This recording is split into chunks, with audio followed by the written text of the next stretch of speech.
Well, we're going to be doing some lectures on money, and I hope you're going to enjoy them. Some people love talking about money, don't they? Some people hate it. Usually the ones that hate it are those who are in debt.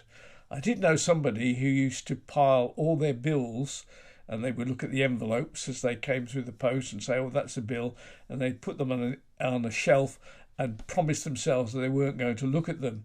Of course, that doesn't make the bill go away, but there you go. So, money is what we're talking about in this particular lecture series. We're going to look first of all at the history of money, and you'll find that, I think you'll find anyway, that that's very, very interesting, because we're going to look at how we use money, where it came from, what's the whole idea behind it. And I think you'll glean some very interesting facts that you perhaps didn't know before. Of course, when we think about money, it's really, money is a medium of exchange. So we pay so much money to get something, and the money goes round like that. Originally, it started with what we call barter. So you would take, I don't know, a couple of pounds of apples, and you'd swap them for some coconuts or for some yams or some carrots or whatever. That was quite complicated, and I do know that in some places that's still working. Eventually somebody came along and said, why don't we use these rare shells and use them as a value, and instead of swapping potatoes and coconuts, we'll give you so many shells for the coconuts, so many shells for the potatoes, and that became the first kind of currency. Now, there is a difference, as we're going to talk about later in this series, about what I call money, real money, and currency. Actually, what we use today is currency. It's really not money. Money has a value all of its own, because if you take a coin, say a gold coin, and you melt it down, the value of that gold is still the same value as it was if it was a coin. So it doesn't change. So the money has a value all of its own. In reality, currency does not. What is currency? Well, most of the time, it's just a piece of paper. And in today's world, it's often just a number in a bank ledger or something like that. When I was on holiday once, a long time ago, in Italy, before they switched to the euro, they were using lira. Somebody discovered very cleverly that the coin, which was about a 10p piece in the UK, it was that kind of size. Somebody discovered that the value of the metal in the coin was worth more than it was the face value of the coin. And so they had taken all the coins out of circulation and melted them down, and so when you went to a shop, I don't know, to buy an ice cream or some sweets, nobody had got any coin change, so the shopkeeper would offer you some sweets or something. You say, why do I want sweets? And in very Italian style, what the banks did is they issued cheques for the value of 10p or something like that. And so when you bought your ice cream, you would end up paying a paper note over and getting huge piles of paper back, all worth only less than £1, and all different sizes, different colours, and it was really very, very confusing. So, difference between currency and money. Money is something that holds its value even if it's melted down. Currency usually is paper, and we're going to talk about what that really means in a bit. The word that is used for currency in our world is the word fiat. You probably haven't heard of that word before, or maybe you have. We talk about the fact that in the UK, and in fact in most countries in the world today, what is currency is a fiat currency. And that means that the government has decided it's worth this much. Fiat currency means the government has said it shall be. That's what fiat means. So what we use today is fiat currency. The government has said this is worth this much.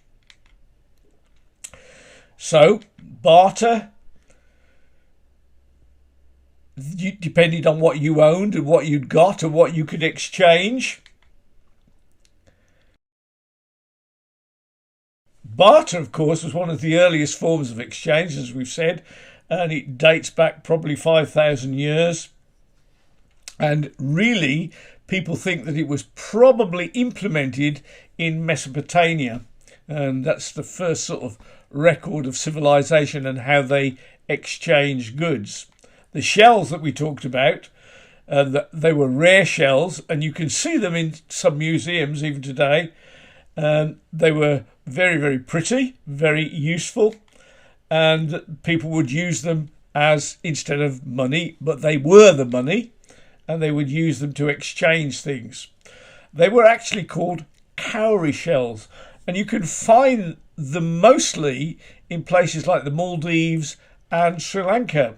Here's some more examples of what they look like.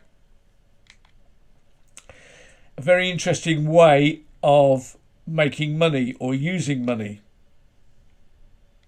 If you think about it though, shells, gold, we're still using a symbolic thing as part of our exchange process.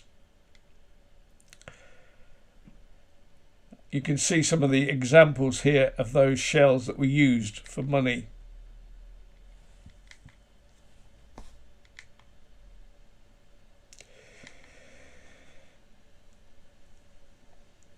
The shells that were used, as I've already said, come from the Maldives and Sri Lanka and the Indian Ocean. And they still find some of these shells even today. And there's some of the details about that, as you can see on your screen.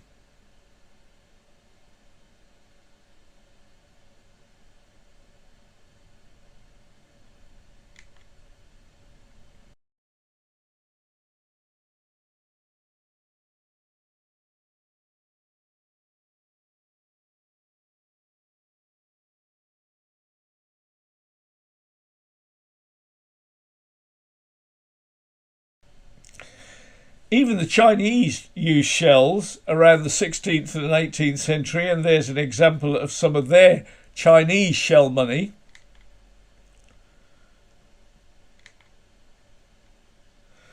Now, let's talk about coins. As I've said, coins have their own value, so the value is not in what's printed on the coin, it's the value of the metal itself. And of course, for many, our value of our coins was gold, and coins were really made of gold and silver and tin, and when you melted that down it was still worth the same amount of money as it was as a coin. So the inherent value of a coin is in the metal that it's made of. That's what we call money.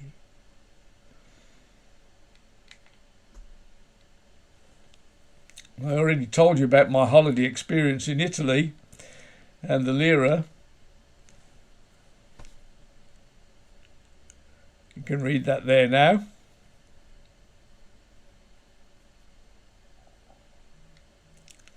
If you didn't like sweets and they were offering you sweets in exchange of a coin, you had a problem.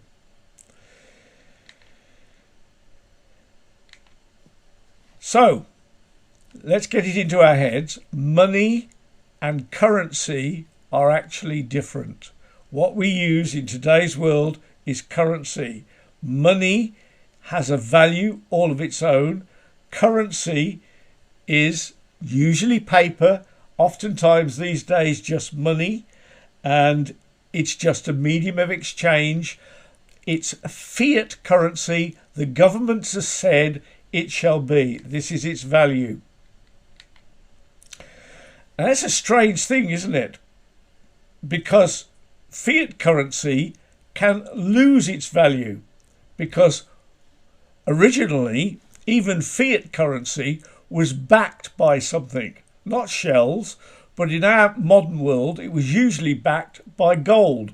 So at one stage in life you could go into the bank with your pound and you could say, I want this in gold, and the bank had to give you the value of the pound back in gold. Nowadays, if you go into a bank and say, here's my pound, please can I have its value, they will give you a pound because that's what it is. Fiat currency, in essence, is intrinsically valueless money. So it doesn't really have a value in itself like a coin does, like the value of a piece of metal. A piece of paper is just a piece of paper. So what makes the difference between these two notes? Well, it's really your belief in the one rather than the other. So if you believe it's worth this much because the government has said it's worth that much, then it becomes that. But actually, they're both roughly the same size and they're both roughly just a piece of paper. So what's it worth? Fiat currency. Remember that. We're going to talk about it lots.